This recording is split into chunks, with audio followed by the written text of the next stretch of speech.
Boa noite, meus alunos, boa noite a todos vocês aí.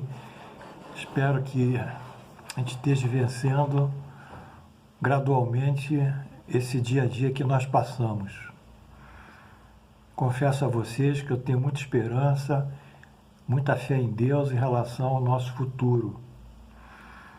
Em relação que de tudo isso nós alcançaremos depois de muitos transtornos, turbulências, um Brasil melhor para nós, para os nossos netos, filhos e todos que vivem conosco, para os brasileiros em geral. Iniciando a aula, eu quero pedir pela minha prima, Glória Lins do Rego, que está no Hospital Samaritano, na UTI. Seu médico é Luiz Guilherme Miranda e Alessandre, cujo nome não sei. Então eu peço que nesse momento as forças que estão conosco se dirijam ao Hospital Samaritano aqui em Botafogo, na UTI, e deem uma energia e deem um substrato maior ao seu espírito para reagir ao seu quadro que é um quadro agudo. Peço também para aqueles que quiserem se inscrever no curso, o fazerem, e também aqueles que quiserem mandar e-mails, etc. Não recebo, só recebi um e-mail até agora, é o adm.doutrinaespírita@gmail.com. Esse que é o meu endereço. A aula de hoje é uma aula interessante e difícil, na aparência, mas à medida que a gente devassa, ela vai ficando mais clara e mais interessante. Chama-se Bem-aventuranças. No capítulo 5 de Mateus, ele fez diversas bem-aventuranças. Bem-aventurados os aflitos, bem-aventurados misericordiosos, bem-aventurados pacíficos, bem-aventurados os mansos, bem-aventurados os pobres de espírito. Essa é a parábola clássica da bem-aventurança do Cristo. E hoje vamos estudar a primeira bem-aventurança, que é a bem-aventurança dos aflitos, e que nos diz o seguinte: bem-aventurados que choram, porque serão consolados. Bem-aventurados que têm fome e sede de justiça, porque serão saciados. Bem-aventurados que sofrem perseguição por amor à justiça, porque deles é o reino dos céus. Parece uma grande contradição. Bem-aventurados que choram é uma contradição, os que têm fome é uma contradição, os que têm sede de justiça é outra contradição, os que sofrem perseguição por amor à justiça, outra contradição. E no final ele culmina, porque deles é o reino dos céus. Vamos continuar. Bem-aventurados que sois pobres, porque é o reino dos céus. É para vós. Bem-aventurados que tendes fome, agora porque sereis saciados. Felizes vós, sois vós que agora chorais, porque rireis. Continua aí um entendimento meio difícil. Porque sois pobres, porque o reino dos céus é para vós. E nós indagamos, e os ricos também não têm reino dos céus? É a primeira pergunta. Será que será que o dinheiro é que marca o caráter do indivíduo? Pelo contrário, né? O dinheiro não marca. O que marca o indivíduo é o caráter dele. Se ele tiver mau caráter, ele fará coisas muito boas, sendo rico. Se ele tiver mau caráter sendo pobre, ele fará outras tantas coisas mais. Então é uma contradição aqui só citar os pobres, mas vamos andando. E finalmente, ai de vós ricos, olha só, porque tendes a vossa consolação no mundo. Esteio, o mundo vai dar tudo o que eles precisam. Ai de vós que estáis saciados, porque tereis fome. Ai de vós que rides agora, porque gemereis e chorareis. Olha, coitados dos ricos. Eles vão gemer, vão sofrer, vão chorar, enfim, os pobres vão ficar no reino dos céus. Mas não é exatamente isso que Jesus propunha. Embora, se nós lermos a isso, eu vou empurrar isso dentro de uma revolução social. Literalmente, se eu colocar esse texto, empurraria para uma ideologia de movimentação social. O que primeiro nós temos que conceber é que o ambiente social e cultural dos judeus era muito pobre. Eles eram pescadores, como eu falei, pequenos agricultores, pequenos pecuaristas, viviam assim num terreno muito árido, que era Palestina, que era Israel. A vida deles era difícil, uma média de vida que sai de 30 a 40 e poucos anos já morriam. Então era uma turba ignorante, analfabeta, cheia de preconceitos, superstições. Então é a esse povo ignário, sofrido, miserável às vezes, ou pobre, pobre não miserável, que Jesus se debruça na sua pregação. Mas, a partir disso, nós vamos ver o primeiro ponto que nos atém aqui.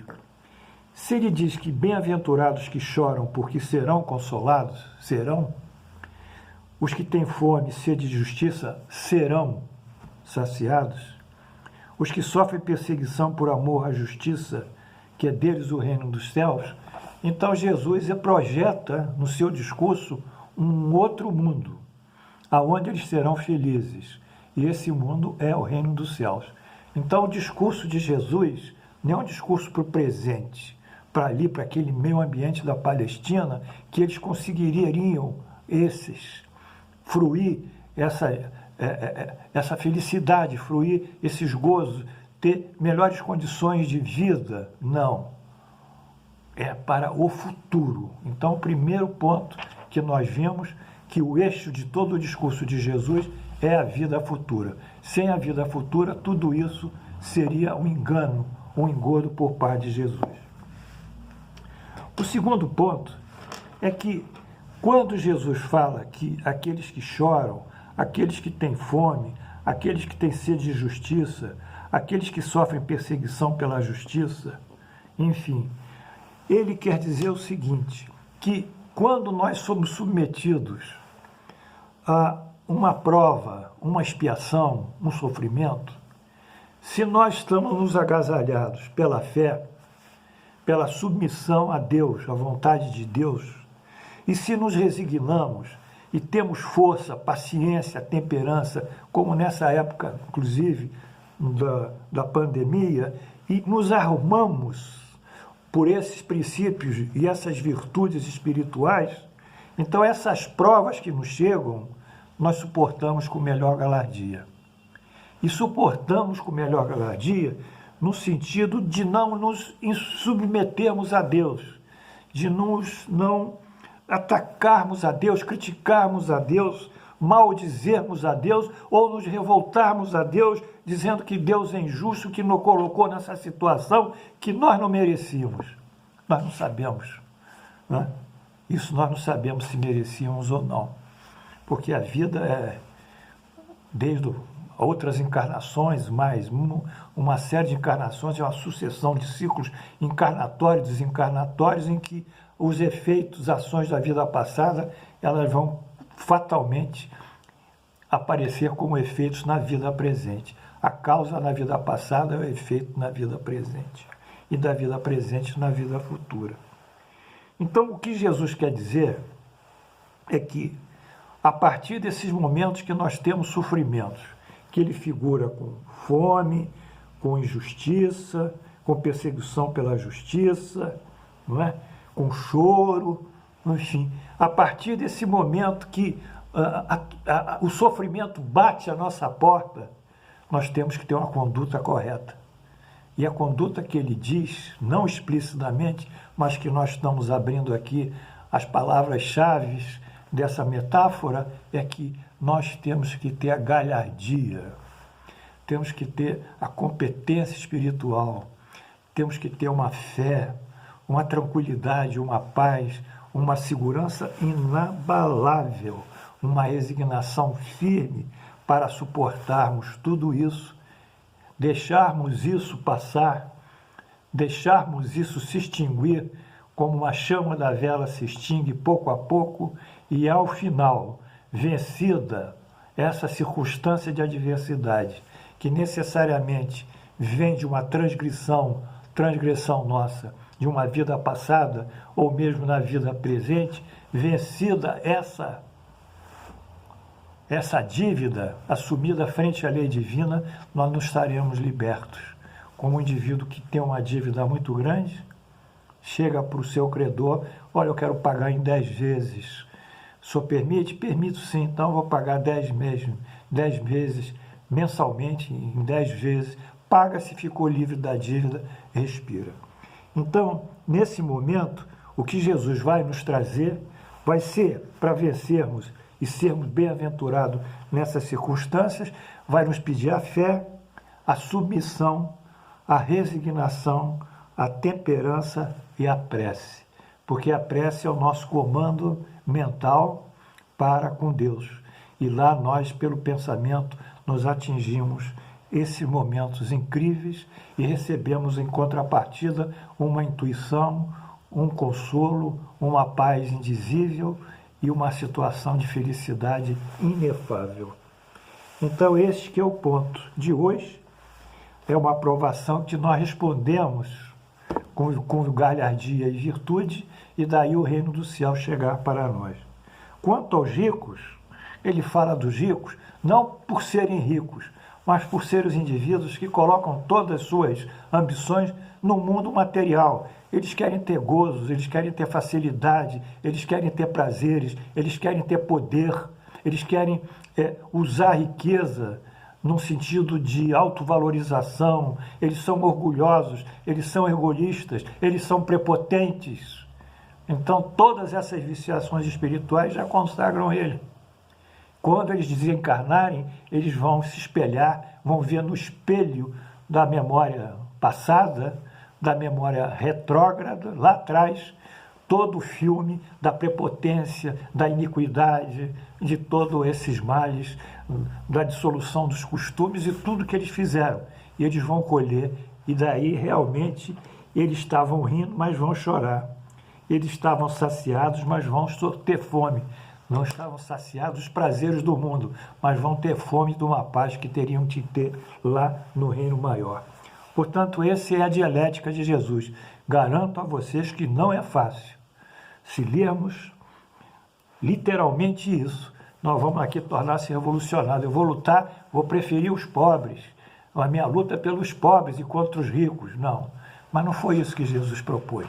Na metáfora dele, não. Ele disse que aqueles que lutam e são resignados e têm resiliência são aqueles que enfrentam com galhardia os problemas e as dificuldades que surgem, como às vezes de um amigo meu, de um companheiro que tem problemas com o filho, que os filhos são ingratos, essas coisas que acontecem todos os dias conosco, e eles recebem isso de uma forma a vencerem essa hostilidade dos filhos, ou essas dificuldades no trabalho, na família, na sociedade, enfim. Que Deus nos abençoe. Obrigado pela atenção de vocês. E mais uma vez eu quero pedir para a minha prima, para que as entidades que estão assistindo aqui o nosso curso, essas entidades que me dão intuição e me favorecem com tanta generosidade, com tanta amizade e amor, para poder me expressar de uma forma didática, clara e explícita, que elas possam socorrer a Glorinha lá no Hospital Samaritano, na UTI, e inspirem o Luiz Guilherme e o Luiz Alexandre, os seus 2 médicos intensivistas. Que Deus nos abençoe e até amanhã na paz do Senhor.